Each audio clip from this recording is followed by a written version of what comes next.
আসসালামু আলাইকুম ওয়া রাহমাতুল্লাহি ওয়া বারাকাতুহু। কেমন আছেন আমার আদরের কলিজার টুকরা আপুরা? সবাইকে আল্লাহ পাক ভালো রাখার তৌফিক দান করুন ও সুস্থ থাকুন, এই দোয়া সবসময় করছি এবং আপনাদের দোয়া আশীর্বাদে আমিও ভালো আছি আলহামদুলিল্লাহ। আল্লাহর কাছে শুকরিয়া জানাচ্ছি।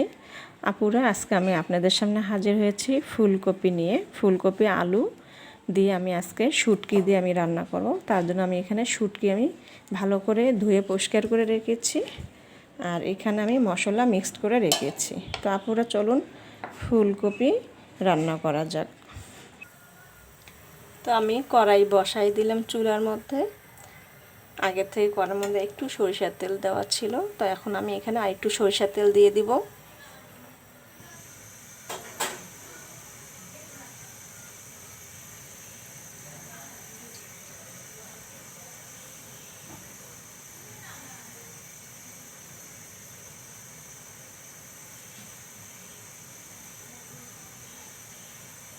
আমি তেলের মধ্যে এখন শুটকিগুলো একটু ভেজে নেব।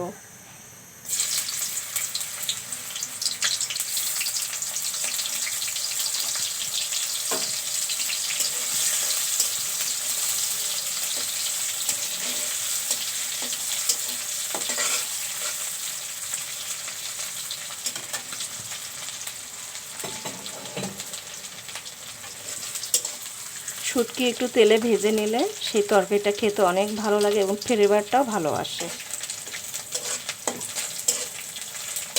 তো আমি এখন এখানে পেঁয়াজ মরিচ দিয়ে দিব।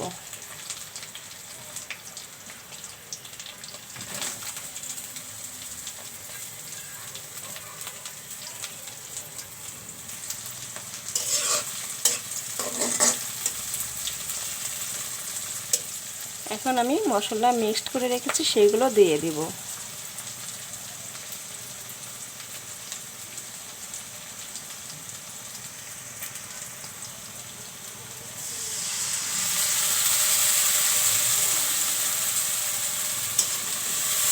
শুটকিগুলো ভালো করে একটু কষিয়ে নেব।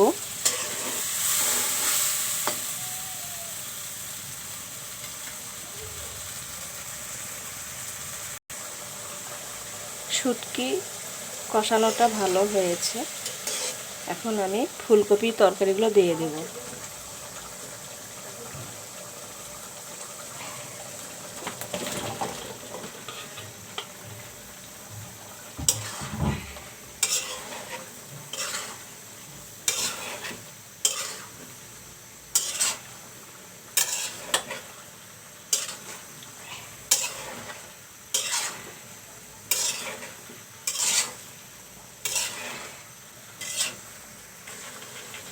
তো এখন আমি ঢেকে দিব।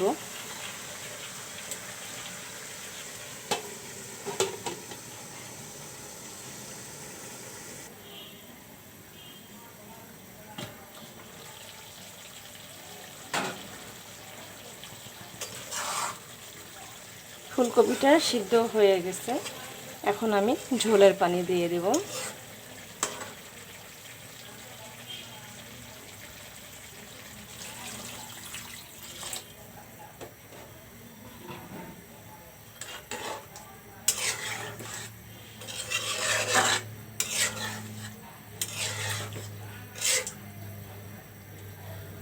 ঝোলের পানি দিয়ে দিলাম, এখন ঢেকে দিব।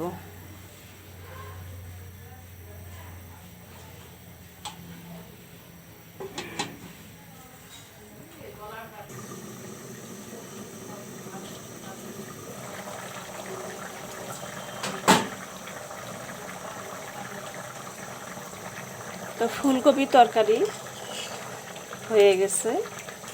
তো আপুরা, ফুলকপির তরকারি ভিডিওটা কেমন হলো অবশ্যই লাইক কমেন্ট করে জানাবেন এবং সাবস্ক্রাইব করতে একদমই ভুলবেন না। পাশে বেল বাটনটি ক্লিক করে আমার ভিডিওর পাশেই থাকবেন। তারপরে ভিডিওর মধ্যে একটু কালো দেখা যাচ্ছে, মনে কিছু নিয়েন না, আসলে কালারটা কালো হয়নি, দেখতে সুন্দর হয়েছে, কিন্তু ভিডিওর ক্যামেরার জন্য একটু সমস্যা হচ্ছে, এই ভুলটা আপনারা শুধরাই নিয়েন। তো আমি এখন ফুলকপি তরকারিটা নামিয়ে নিব। সবাই ভালো থাকুন ও সুস্থ থাকুন, এই দোয়া কামনা করে রেখে দিচ্ছি। আসসালামু আলাইকুম ওয়া রাহমাতুল্লাহি ওয়া বারাকাতুহু।